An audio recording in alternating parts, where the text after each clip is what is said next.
साथियों नमस्कार। आज हम जानेंगे माइक्रोसॉफ्ट एक्सेल में आप अपने मोबाइल शॉप के लिए कैसे स्टॉक मेंटेन करें, सेल्स और परचेज को कैसे मेंटेन करें। तो वीडियो को बिना स्किप किए आप पूरा वीडियो देखें जिससे आपको पूरा नॉलेज मिल पाए। तो सबसे पहले यहाँ पे हम मोबाइल शॉप ओपन करते हैं। जैसे हमने यहाँ पे मोबाइल शॉप लिख दिया और नाम लिख दिया यहाँ पे मोबाइल शॉप का। तो हमने यहाँ पे मोबाइल शॉप का नाम लिख दिया। फिर उसके बाद अब यहाँ पे हम फील्ड बनाएंगे। सबसे पहले तो हम बनाते हैं परचेज का। परचेज, अब परचेज में हमें कुछ फील्ड डिफाइन करनी होगी, जैसे सीरियल नंबर। फिर उसके बाद यहाँ पे बनाते हैं डेट। फिर डेट के बाद फिर बनाएंगे प्रोडक्ट और प्रोडक्ट के बाद फिर बनाएंगे क्वांटिटी। अब इसी तरीके से इसको हम यहां से लेके यहां तक सेलेक्ट करते हैं और मर्ज सेंटर कर लेते हैं। ये हमने परचेज का पूरा तैयार कर लिया। इसी तरीके से हम पूरा सेल का तैयार करेंगे। इसको भी हम कॉपी कर लेते हैं और कॉपी करके यहाँ पे लाके हम सेट कर देते हैं पेस्ट। और फिर उसके बाद यहाँ पे सेल्स बना देते हैं। सेल्स हो गया।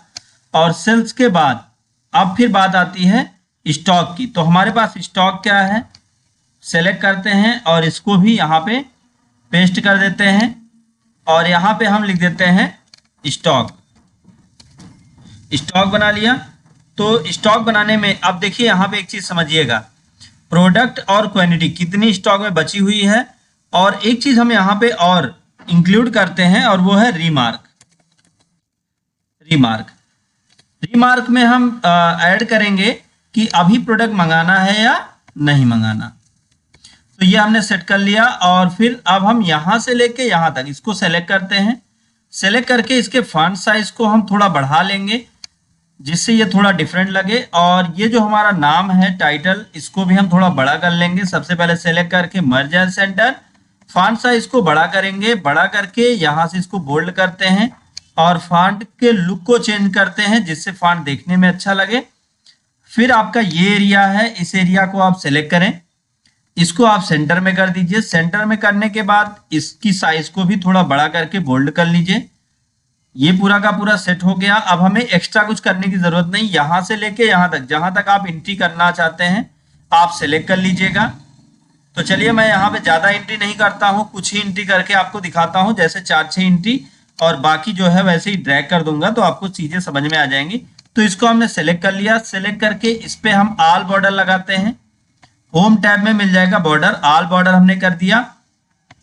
अब हमारा जो ये एरिया है स्टॉक वाला, इस पे हम थोड़ा थिक बॉर्डर लगाते हैं जो थोड़ा मोटा होगा। ये हो गया। और फिर अब हम आते हैं यहाँ पे, इसमें कलर वगैरह भी आप इंक्लूड कर सकते हैं। जैसे परचेज एरिया पे मान लीजिए कि आपने परचेज किया, इस कलर से डिफाइन कर देते हैं। और आपने सेल किया, इसको हम येलो कलर से डिफाइन कर देते हैं। और स्टॉक को हम कर देते हैं ग्रीन कलर से डिफाइन। और फिर ये एरिया है, इस एरिया पे भी हम किसी एक कलर को अप्लाई कर देंगे। यहाँ पे हमने रेड कर दिया और इस टेक्स्ट को हम व्हाइट कर देते हैं। व्हाइट कर देंगे तो ये दिखने में भी आपको अच्छा लगने लगेगा। ये पूरा का पूरा सेट हो गया। अब यहाँ पे हम फार्मूला और बाकी चीजें बताने वाले हैं।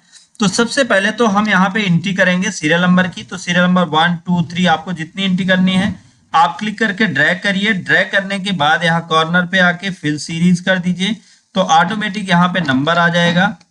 नंबर आ गया। फिर डेट, जैसे आज की डेट लेनी है तो आप एक तरीका तो इक्वल टू डे लगा लीजिए फार्मूला, लेकिन फार्मूला पर डे ये डेट को चेंज कर देगा।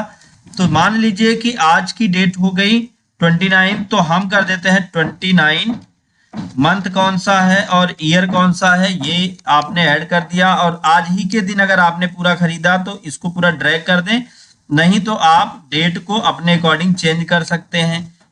डेट आपकी मर्जी से लिख सकते हैं आप। अब प्रोडक्ट, अब यहाँ पे आपके पास एक ऑप्शन ये है कि आप प्रोडक्ट के नाम ऐड कर लीजिए। तो प्रोडक्ट के नाम आप ऐड कर सकते हैं। जैसे यहाँ पे मान लीजिए, चलिए हम लिख देते हैं ओप्पो, वीवो, सैमसंग, एप्पल और रियलमी, रियलमी, रेडमी। तो इस तरीके से जितने भी फोन हैं आप सबके नाम लिख लीजिएगा, उनके मॉडल भी लिख लीजिएगा। मैं यहाँ पे इतने ही करता हूँ। तो इसको हमने सेलेक्ट कर लिया और सेलेक्ट करने के बाद ये जो कॉलम 1 लिखा हुआ है इसका नाम हम दे देते हैं लिस्ट, या कोई और नाम दे सकते हैं, आपकी मर्जी है। यहाँ पे हमने सेट कर दिया। फिर यहाँ पे आ गए, या आप यहाँ प्रोडक्ट लिस्ट कर सकते हैं। अब हमको क्या करना है, पूरे एरिया पर वो लिस्ट ऐड करनी है। तो इसको हमने सेलेक्ट कर लिया, डेटा टैब में चले आए। डेटा टैब में आने के बाद डेटा वैलिडेशन पे आ जाते हैं। यहाँ डेटा वैलिडेशन को सेलेक्ट कर लेंगे। एनी वैल्यू जो है, एनी वैल्यू को हम लिस्ट कर लेंगे और लिस्ट करके यहाँ पे आ जाएंगे। यहाँ पे आने के बाद हमें क्या करना है, शीट 2 में आ जाना है और ये जो एरिया है आप इस एरिया को सेलेक्ट कर लें, या दूसरा आप कीबोर्ड से F3 दबाएंगे तो भी लिस्ट का नाम आ जाएगा। तो यहाँ से हमने इसको सेलेक्ट कर लिया। अब आपने कितनी क्वांटिटी खरीदी, मान लीजिए आपने 10 क्वांटिटी खरीदी, तो 10 क्वांटिटी खरीदी। फिर उसके बाद अब ये एरिया है, यहाँ पे भी हमें सेम एंट्री करनी है। तो सेम एंट्री के लिए हम ज़्यादा परेशान नहीं होते, यहाँ से लेके यहाँ तक हमने सेम कॉपी कर लिया और कॉपी करके यहाँ पे लास्ट में लाके पेस्ट कर देंगे। डेट वगैरह आप अपने मर्जी से मैनेज कर लीजिएगा। अब प्रोडक्ट हमें फिर से ऐड करना है, तो यहाँ पे हमने सेलेक्ट कर लिया। सेलेक्ट करके डेटा टैब में आके डेटा वैलिडेशन करेंगे। फिर एनी वैल्यू को हम लिस्ट कर देंगे और लिस्ट करके अब यहाँ पे मैं आपको दिखाता हूँ F3 की को दबा के। तो आप F3 की को दबाइए तो यहाँ पे पेस्ट नेम का ऑप्शन आ जाएगा। ओके करिए, इक्वल कर ओके कर दीजिए, तो सब पे नाम आ गया। अब इसमें आपने क्वांटिटी सेल करी 3 और फिर अब यहाँ पे डेट को हम डेट और बाकी चीजें वैसी कॉपी कर लेते हैं। ये मैं इसलिए कर रहा हूँ ताकि वीडियो ज़्यादा लंबा ना हो। और अब हमें यहाँ पे प्रोडक्ट का भी बता देना है कि प्रोडक्ट कौन सा है। तो यहाँ पे भी सेम वही हमें डेटा वैलिडेशन अप्लाई करना है।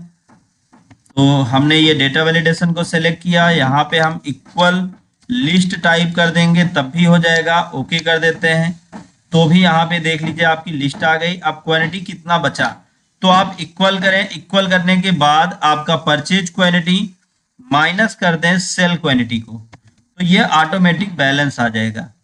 अब यहाँ रीमार्क में हम ऐसा ऐड करना चाहते हैं कि जैसे अभी हमारे पास स्टॉक है तो स्टॉक इन दिखाएगा या स्टॉक आउट दिखाएगा। तो उसके लिए हमें क्या करना है, यहाँ पे एक फार्मूला लगाते हैं, इक्वल इफ, फिर ब्रैकेट ओपन। हमें लॉजिक कहाँ से लेना है, यहाँ से। फिर इक्वल बराबर हो या कम हो या अधिक हो या कम हो, आपकी मर्जी, या कम हो या ज़्यादा हो, वो आप यहाँ पे अपने अकॉर्डिंग, जैसे अगर आप ज़्यादा के लिए तो ग्रेटर देन और कम के लिए तो लेस देन आप यहाँ पे लगा लेंगे। तो चलिए हम यहाँ पे इक्वल बराबर हो या लेस देन हो, तो यहाँ पे हम कर देते हैं लेस देन। जैसे हम करते हैं मान लीजिए कि 5 से ज़्यादा हो या 5 से कम, तो अब यहाँ पे आप अपने अकॉर्डिंग मैनेज कर लीजिएगा। अब कॉमा करते हैं, ट्रू फॉल्स वैल्यू में डबल डॉट कॉमा में हम लिख देते हैं स्टॉक इन, स्टॉक है डबल डॉट कॉमा बंद, फिर कॉमा डबल डॉट कॉमा में out of stock, out of stock, double dot comma बंद, ब्रैकेट बंद। आप कर देंगे इंटर, तो यहाँ पे आपको रिजल्ट दे देगा कि स्टॉक है, 5 से कम है तो स्टॉक है, 5 से ज़्यादा है तो स्टॉक है, 5 से कम होगा तो आउट ऑफ स्टॉक। ये देखिए इस एरिया पे आउट ऑफ स्टॉक। अब जैसे ही आपने अगला प्रोडक्ट यहाँ पे मान लीजिए प्रोडक्ट का नाम लिया ओप्पो, फिर इधर आपने कर दिया ओप्पो और यहाँ पे आपने सेलेक्ट कर लिया ओप्पो, तो अब देखिए ऑटोमेटिक बता दिया। फिर अगला हम यहाँ पे अगला फ़ोन लेते हैं, मान लीजिए वीवो, इसको हमने परचेज किया था, कितना 7 किया था। और फिर उसके बाद यहाँ पे वीवो हमने डाल दिया, यहाँ पे हमने नाम सेलेक्ट कर लिया वीवो, और यहाँ पे 7 खरीदा था तो हमने बेच दिया कितना, 5 बेच दिया। तो अब हमारे पास कितना बचा वीवो का फ़ोन, यहाँ पे आ जाएंगे वीवो, और 5 बचा। तो अब यहाँ पे हम कर देते हैं कितना बचा, तो ये बार बार ना करना पड़े इसके लिए हमें ये फार्मूला ड्रैग कर लेना है, ये ऑटोमेटिक रिजल्ट को दे देगा। तो 2 बचा आउट ऑफ स्टॉक, लेकिन अगर यहाँ पर हमने एक बेचा होता तो अभी इन स्टॉक, और ये जो आप चाहते हैं कि इस एरिया पर ये जो आउट ऑफ स्टॉक और ये दिखा रहा है ये ना दिखाए, तो हमें क्या करना, इफ के पहले लिख देना है इफ इरर, और फिर उसके बाद लास्ट में आके कॉमा लगाना है, डबल कोटेशन ओपन करना है और क्लोज करना है, फिर ब्रैकेट क्लोज करके इंटर कर देना है। तो अब ये जिस भी एरिया पर होगा उसको क्या करेगा, यहाँ पे ये जैसे आपने सेलेक्ट किया आउट ऑफ स्टॉक, तो यहाँ पे आउट ऑफ स्टॉक दे दिया। इसी तरीके से आप इस एरिया पर भी आउट ऑफ स्टॉक को ऐड कर सकते हैं। तो उम्मीद है आपको ये समझ में आया होगा। अगर आपको वीडियो समझ में आया हो, वीडियो आपके लिए काम कर रहा हो, तो वीडियो को लाइक करें, ज्यादा से ज्यादा लोगों तक शेयर करें ताकि उनको भी नॉलेज मिल पाए। दोस्तों thank you so much video को अंत तक देखने के लिए।